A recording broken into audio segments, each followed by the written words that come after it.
For players who successfully manage to recruit Byleth in Fire Emblem Warriors 3 Hopes, they will soon have access to the 3 Hopes protagonist's unique master class, the Enlightened One. Utilizing the power of the goddess along with their own swordsmanship and magic, this adaptable infantry class truly has a lot going on with it. Let's jump on in and find out everything that the Enlightened One can do.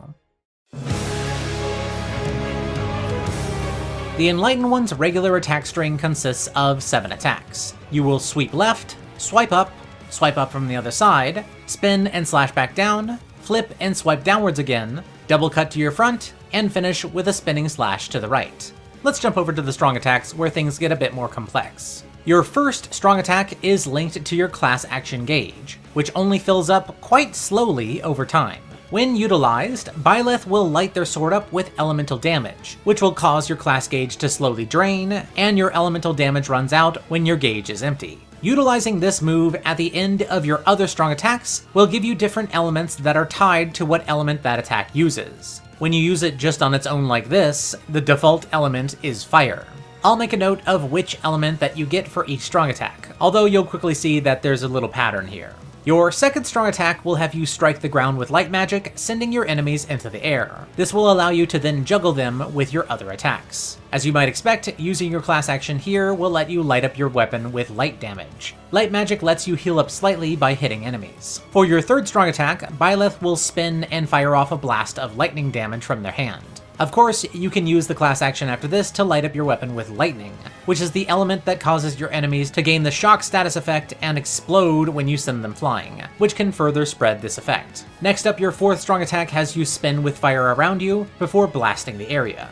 The fire element you put on your sword from this causes enemies to spontaneously explode when they're hit by attacks by you, spreading your damage even further around. Your fifth strong attack is a big sweep up with your weapon that uses light magic. This is your second main juggler, and like your second strong attack, it's used to put light magic on your weapon if using your class action. For your sixth strong attack, you will quickly slash up and back down with your weapon, calling down a lightning bolt. This of course can give you the lightning element. Last up, your seventh and final strong attack has you spin your enemies into a fire tornado before it travels on its own way forward. This gives you yet another opportunity to light up your weapon with fire.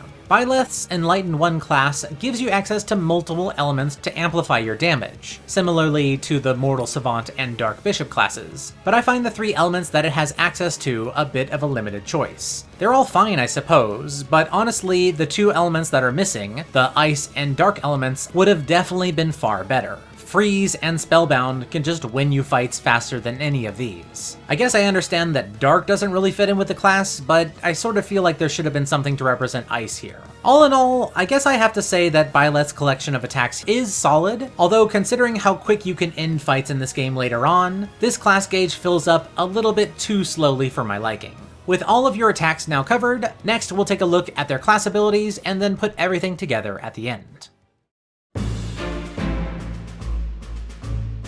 The first ability you gain is the Blessed Breath, which rewards you for healing yourself or others with magic by restoring your warrior's gauge proportionally. This almost makes bringing along white magic worth it, since it can turn healing into some damage, although if you're deep enough in a battle to have a need to heal yourself or others, then you're likely to already have enough warrior's gauge charge for situations that you'll want it for.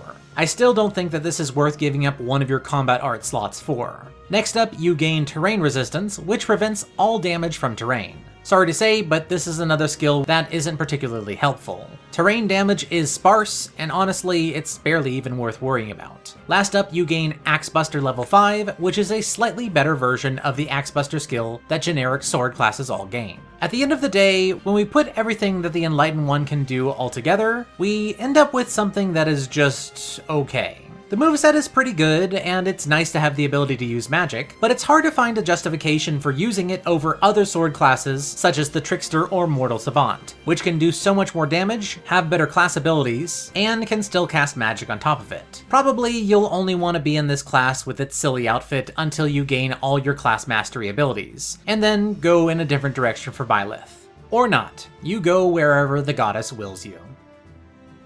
Big thank you to my top Patreon supporters, Henry Gutierrez and Shin Liu, as well as to everyone else who supports me over on Patreon. If you would like to support this channel doing what it does, be sure to check out the link in the description or find me on Patreon under Shanebrain.